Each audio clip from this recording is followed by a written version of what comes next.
Hi guys, and welcome back to the YouTube channel. In today's video we're talking all things inheritance tax, broadly how it works, what the rates are, and I'm going to give you 6 practical pointers that you can implement to reduce how much inheritance tax you, your estate, your beneficiaries will be paying when it comes time. So the first thing that we'll start off really is inheritance tax and how it works.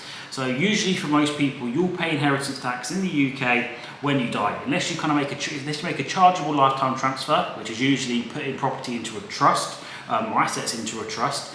Then you pay 20% lifetime inheritance tax, it's called.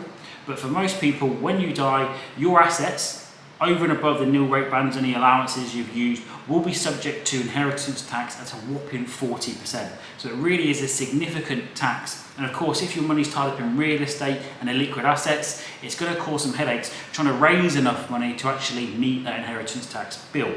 So there we know, 40% is potentially what the tax man is going to take if you don't correctly plan for inheritance tax. In this video though, I've got 6 strategies that you can implement that are going to help you avoid inheritance tax or set as much inheritance tax as possible. So the first one, of course, as we know on this channel, one of the best ways to avoid UK taxes is to avoid the UK. And by this we mean if you become a non-UK domiciled individual at the date of death, any non-UK assets that you have won't be subject to UK inheritance tax. Of course, if you've still got UK property and other assets, any UK cited assets, they will still be subject to inheritance tax as usual. But if all of your businesses are based overseas, you've got overseas property and you're non-UK domiciled, then you would basically completely avoiding the UK inheritance tax. And that could be a great way to go, especially later on you move overseas and you completely cut ties with the UK. It's a very, very good strategy to save up to 40% inheritance tax. But you've got to make sure that you do it properly because HMRC love to challenge domicile cases. It really is a case of having no property in the UK, friends and family overseas, and even as far as having a plot for your grave reserved in an overseas graveyard. It's the level of detail that they'll go to try and prove that you are still a UK resident because they're going to get so much tax out of you is quite heavy. So make sure that if you are going to basically go down the non-domicile route, that you genuinely are non-domicile, you spend little or no time in the UK, you don't have UK ties to ensure that HMRC can't successfully challenge, because of course by this point you're long gone, so it's actually your beneficiaries that will have to have this fight with HMRC. So you want to give them the most iron watertight argument that you can so that they are 40% better off from the inheritance tax point of view. But of course, for everybody, that's not an option. Some people do want to stay in the UK, and absolutely that's fine. So the rest of the points are all about how you can reduce your inheritance tax if you stay in the UK. The second one, review your structure, because there are inheritance tax efficient structures out there and investments you can make.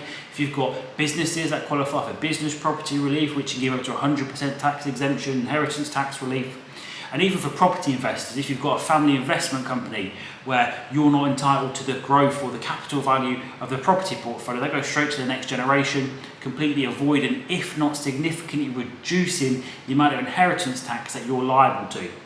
Other tax efficient structures that you could have a trust structure, as we mentioned, giving property or assets to trusts can give you that 20% lifetime inheritance tax charge, but that's usually only if you've made contributions or settlements over and above the 325,000 nil rate band already in the previous 7 years. But if you do that correctly, a lot of people, it's a very successful strategy just to keep putting money in property and assets into trust for the future generation as a fantastic way to reduce how much inheritance tax you end up paying.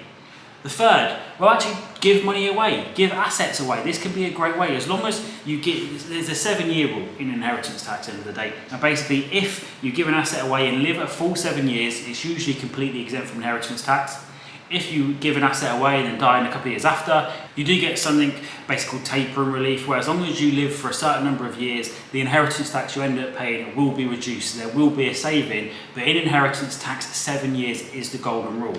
So if you have property or cash that you give to somebody, of course, remember there could be other tax consequences, capital gains tax, especially if you're giving away a property that's increased in value since you purchased it. But a great way around that could be potentially put the property into a trust first, make the holdover relief, and then a couple of years later, the trust then distributes it out to the beneficiary, and a second holdover relief can be made. So it can be done in a completely tax-free way in a lot of cases. But yeah, giving assets away, as long as they're not in your estate at the time of death, and ideally you gave them at least 7 years prior to your death, there can be massive inheritance tax savings from following that strategy. Fourth, make sure you're using all of your bands. So actually, as an individual, you've got 325,000 nil rate band, and this is basically your tax-free allowance. So any assets, your net assets as well, so you can deduct any mortgages and loans usually that fall under this, they're tax-free. And also your main residence or your former main residence, if you've just recently sold it or downsized, as long as you leave that to a direct descendant, so usually your son and daughter, then you've got an additional nil rate band of up to £175,000, which can be tax-free. But be careful if your estate's worth more than 2 million, because that can actually get tapered down.